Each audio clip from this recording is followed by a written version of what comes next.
Okay, so here we are, and we're going to introduce this paint shaver concept. Okay, I mean, some of you guys have probably used one before. Okay, a little bit. Now, typically, I'll start on the outside of the sash, right? Because if I'm going to get some practice and I'm going to screw something up, I want it to be on the outside rather than the inside. All right. So I want to, if you know, I got to get some feel for it. Sure. And the other thing that's really important is to understand and be able to recognize quickly if that sash has already been stripped. Okay? Because the exercise is not to use the paint shaver for using the paint shaver's sake, right? The exercise is to get it off the failing paint so that you can put on a nice, proper paint protective paint film, okay? So I can recognize instantly that this sash has already been stripped on this side once already in most places, but I can tell that it was stripped in place. Why? Because here, got a curved mark right there. See that? Mm-hmm. That's where the old paint, old historic paint starts and the new paint stops. See that curve? Mm-hmm. That's because that's as far as they could get their sanding device up there. They felt comfortable, right? Okay. And notice that all of this paint here is still on there. That's paint buildup that was behind the parting bead. Mm-hmm. They could not reach that. Right. Okay, so they did not scrape that. And that's the same over on the other side here as well. Okay, so that's important to recognize, because so that you understand what I'm going to do is I'm going to paint shave this, and I'm going to paint shave that, I'm going to paint shade that, and I'm going to leave a lot of this paint still on here, okay? All right, because you don't have to get it back to bare wood if that paint system that's on there is sound, okay? Now, a lot of people don't understand that, all right? And I try to explain that from the very beginning, and man, they're still doing everything they can to take this brand new paint system off of it. And guess what? It's still good, right? So, but if I can tell you and help you understand that that the idea is not just to scrape for scraping's sake, right? The idea is to scrape so that you can put a nice protective finish on there that's going to last. That's important, all right? Now, how much does it matter if this is latex or oil-based paint? Doesn't matter at all. Here. Yeah, because we're gonna put an oil-based primer on top of whatever we do, you know. Let me see also here. Okay, now this is old. See all this flaky stuff? See how this stuff has been painted? I don't know. I mean, it's been on there forever. It's flaky. It's paint shaver's gonna tear that right off. Tear it right off. All right. Other thing is the disadvantage about this sash and me showing you is that usually I'm going to have this table set up right here. I'm going to put this down there like that, and I'm going to paint shave the top too. But guess what I can't do? I can't do that because the sash is small. Right. All right. The sash is what? Small. Oh. But we could also lower the table legs. I mean, you could. All right, so I'll figure out something else. Actually, while I'm doing this, Kevin, can you go get me a wood clamp so I can set it in on the floor? Okay. Because usually I wouldn't have to do that. I mean, I can usually it'll stick up above the table, you know, and I can go that direction. Okay. So we got a vacuum here ready to go. Maybe I'll just put this up here like that. Okay. Just to hold it. Is that what I'll do? Yeah, that'll work. Okay. But I'm not going to do that right now.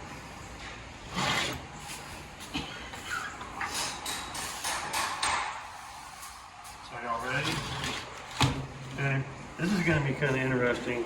It probably burn a little bit of the wood here, Yeah. you know, but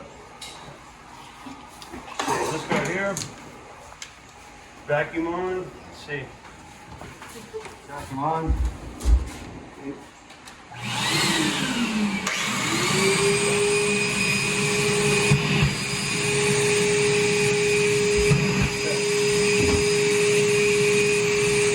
Mask on.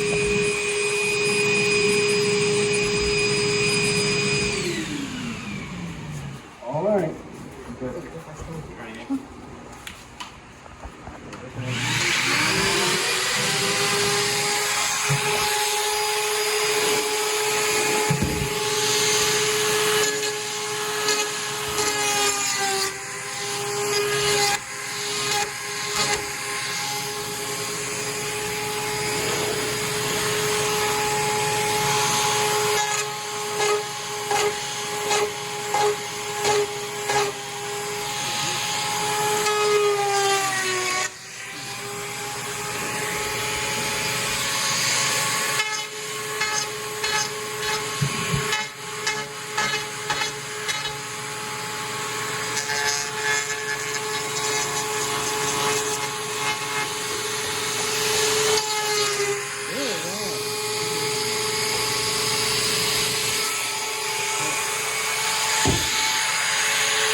Keep it on.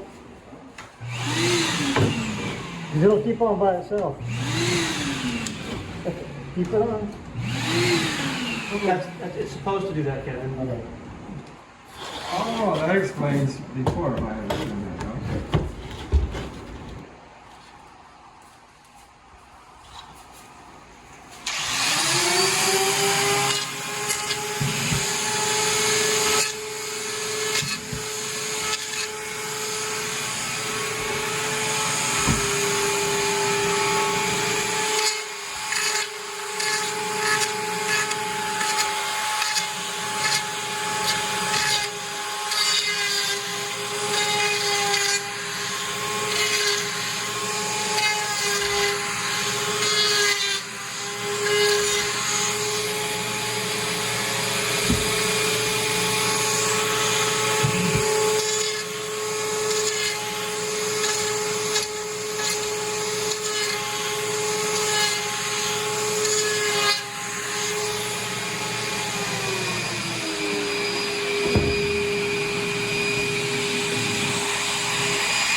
not much more to it than that.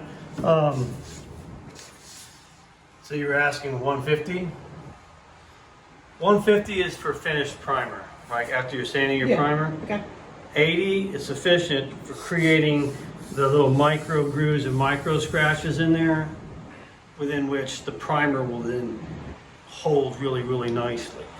Of course, we had that this guy here. That was unfortunate, right? It was kind of a weird blowout situation that I guess I didn't anticipate. You can see the wood is kind of split up that way. Might have to address that a little bit, but that is behind the parting bead, so I'm not gonna worry about that too much. Okay, you can see this old paint. This old paint is gone. New paint here is remaining, and I didn't feel obligated to take that off, because to take that off, I'm going to take some other skin with it, right? I'm going to take some of that wood with it unnecessarily. And what you got to watch out for, especially using that paint shaver in this technique, is taking off wood unnecessarily, because your sash is supposed to be 1 3/8 inches. It can very easily end up being 1 1/4 inches, right? Thick, right? And you want to talk about a rattly sash? Ask me how I know. I had to take the paint shaver away from the team for a long time, because they were just, I mean, they had it adjusted poorly or whatever, and they were going, and they were just taking the wood off with it, and the sash are going back in. Like, what the heck, man? The tracks are tight, you know? But you can see, I've got a little bit of paint residue left. See that? Okay. Notice I didn't feel compelled to take that all the way off. You see that? Okay. Well, why?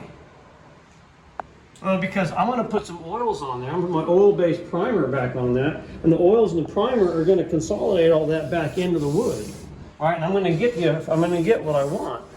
All right. So, I mean, the goal is not, you know, to take the 80, 150, the 220, you know, all that kind of stuff, and create this nice polished sash before, you know, you put a paint coating on there. No. See, that's what we're going to cover later. That's what primer is for. All right, you put your primer on there. That creates the canvas upon which you're going to apply your paint. See that? All right, and you have to make sure that your primer is adhering properly. And with this kind of sanding here, it's ready. All right, it's ready. That's ready to be primed. And you know what? I mean, you might, if you wish, put a second coat of primer on there. Make it really thick and really sandable. You know, and now you can do that. Okay.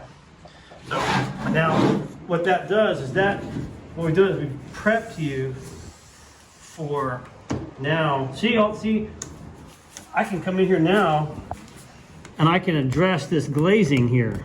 Okay, and I can, you know, I can find where the weak spots are. I can take my tools and start to take it out. You know what I'm saying? Mm-hmm. Where, if you know, I can try to do that first, and that's an acceptable way to do it. But here, I just sped myself up a little bit. You know, I gotta sand it, and if anything was loose, I can see it. You know, I can take a little razor blade and I can pop it in there. You know what I'm saying? Okay. So, but that's the first thing. Okay, so.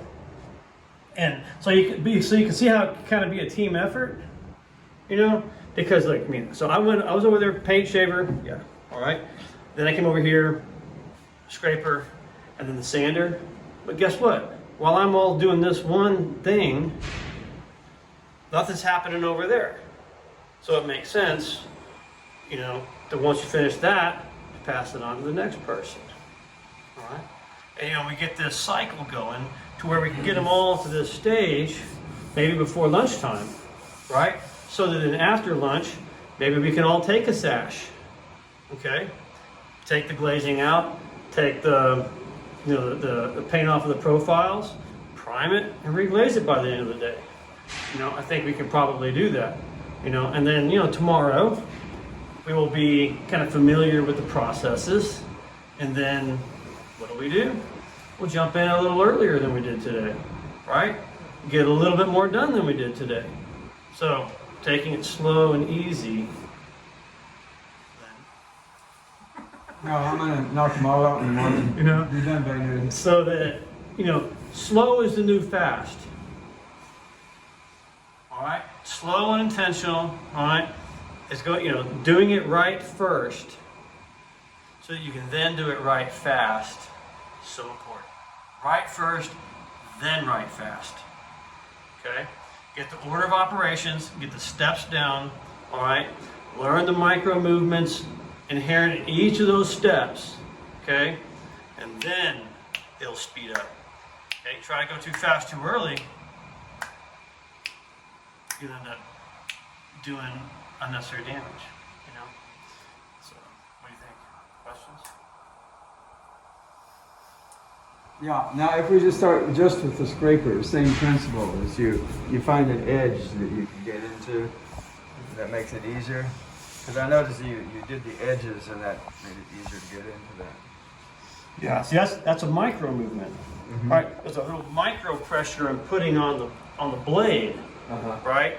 To get that. Yeah. You know, a person who's uninitiated, what do? They try to do the whole blade, right? All of the force they can. Right, Robin? Yes. You know about this? Yes, I do. You know? I mean, everybody knows about this because that's how they start. Everybody starts that way, right? But eventually you start to learn little tweaks and adjustments in the way that you apply the force and the pressure to get the job done that you want. And I noticed another thing that you did, which is the opposite of what I've been doing, and I want you to tell me why, is when you get to, say there's still something left on the end, you'll still scrape it like this way, whereas I would scrape it this way so that I can get all the way to the end. Is there a reason that you do it this way instead of that way? Neither is wrong. You know, remember the goal is to get, you know, back to the wood, okay? If you can get it that way, I think usually it's just that when I'm here, you know, the way that I hold the sash, I mean, I'm trying to get here and it's kind of awkward, right? But if I can extend out here, I can usually reach better. Okay. That's the difference. Try to get right to the edge, you always get a little bit left, but you well, and, see, and that's the other thing too, is okay, say there is a little micro piece that's left there, well, I know the sander will knock that off. Oh, okay. You know what I'm saying? So I don't have to be so particular about getting that little itty bitty detail, because I know that that's very powerful, by the way. And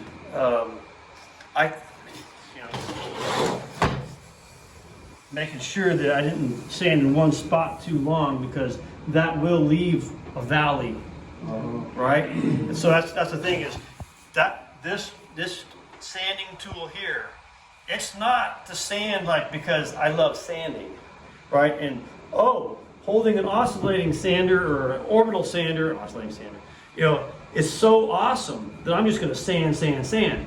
No. You sand until you get it that smooth and you're done. You know, you keep sanding beyond that point, you're putting the sash at great risk. You know, because all you got to do is get that surface nice and ready for the primer. Okay, and that's all you're doing. And that's why we do the paint shaver first, right? Hog all of that majority paint off, right? And then we take the ProScraper to it, because now you don't have to use near the muscle, right? But you get all that stuff off, and then finally this guy very quickly sucks up all the residue. Done. Okay, and that's the technique. Other people uninitiated, what do? They'll try to take all of this off with the sander, okay, and they'll fail every single time, and they'll still be doing it an hour from now, trying to get it all off, and they're going to create dips and valleys and all kinds of unintended blemishes that they're either going to have to give back to the client or somehow deal with to make it look like they didn't do what they did. You know what I'm saying? So, you know, so if you can, you know, so that's why I'll say this okay, the technique is, you know, you scrape the flats and you sand the flats, All right, and the idea is keep it flat. All right, okay. Because what you're trying to do, okay, is create the environment. So now I can go in here, I can take my glazing out, my glazing compound here, remove my glass, okay. Then I can turn it like this and get the, get the profiles with my heat gun. All right, that's all I'm trying to do. I mean, that's all I want to do. Is I want to get to my profiles. All of this work is just to get to my profiles, so my profiles can be beautiful. Yeah. Okay, I can't start with the profiles because my glass is there. Right. But if I'm gonna take my glass out, I might as well prep the rest of the sash at the exact same time. Why wait? Because I haven't found. There might be a faster way to do it, maybe. But I haven't found it. And if I do find it, I promise you I'll adopt it. I promise. Okay? I'm not going to steer you wrong. I'm not going to be all romantic and say, do the romantic way because it takes longer. See that? Go ahead. Have a good time.